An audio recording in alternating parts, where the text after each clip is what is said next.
ମୁଁ କିନ୍ତୁ ପ୍ରଥମେ ତମକୁ ଚିଠି ଦେଇନଥିଲି। ତମେ ପ୍ରଥମେ ମତେ ଚିଠି ଦେଇ ଲେଖିଥିଲ ଆଇ ଲଭ୍ ୟୁ ଜାନୁ। ଲେଖିନଥିଲ? ନା। ସତ କହିଲ? ନା। ମୋ ଦେହ ଛୁଇଁ କହିଲ? ଲେଖିଥିଲ ନା ଆଇ ଲଭ୍ ୟୁ ଜାନୁ? এই ঘর দশ তুমি ସବୁବେଳେ ଏମିତି ହସିବ ଏମିତି ହସିବ? ଜମା କାନ୍ଦିବନି। ଜମା କାନ୍ଦିବିନି। ଯେତେ ଦୁଃଖ ଆସିଲେ ବି ତମେ ଜମା କାନ୍ଦିବନି। ପୁରା ପୁରୁଷ ପିଲା କେବେ କାନ୍ଦନ୍ତି? ନାଇଁ ତମେ ଯଦି କାନ୍ଦିବ ନା ତାହେଲେ ଆର ପାରିରେ ମୁଁ ବି କାନ୍ଦିବି। ପାଗିଳି କଣ ଏମିତି କହିଯାଉଛ? ସେଇଥିପାଇଁ ସମସ୍ତେ କୁହନ୍ତି ପାଗିଳି ନମିତା।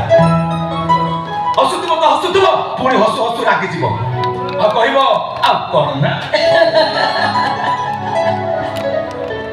ଏମିତି ହସିବ, ସବୁବେଳେ ହସିବ, ଜମା କାନ୍ଦିବନି। ମତେ ଛୁଇଁ କହିଲ? ଦେହ ଛୁଇଁ କହୁଛି ହସ।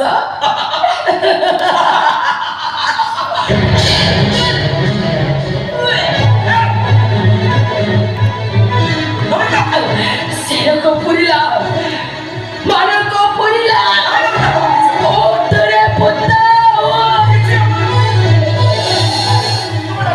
ସେରକ ପୁରିଲା, ମାନଙ୍କ ପୁରିଲା, ଓଠରେ ପୁତା।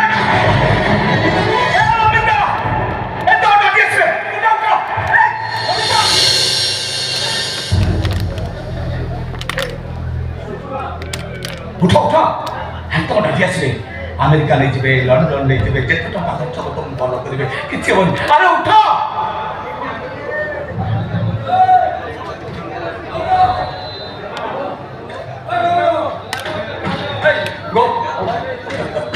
କେତେ ଖୋଜିଲିଣି, ମୋର ବାହାଘର ଫାଇନାଲ ହେଇଗଲା। ହାରାହାରି ବରଯାତ୍ରୀ ଯିବେ 3 ଜଣ, ତୋର ଭାଉଜ ଆଉ ମଉସା। ଭାଉଜ କୁଆଡ଼େ ଗଲା କହିଲୁ? ସେଇଠି ଶୋଇଛି। ଭାଉଜ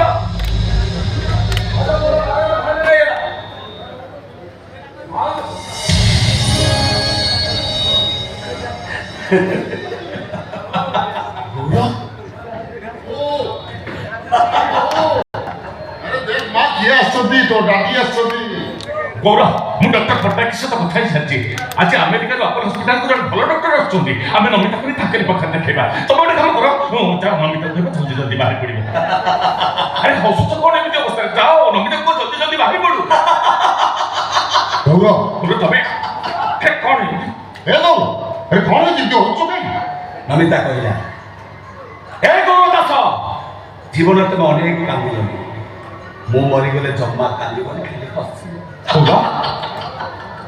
मनमिता कहला ए गौरव दास जीवन तुम अनेक कांदिच मु मरीगले जम्मा कांदनी हसब से मु हसुची।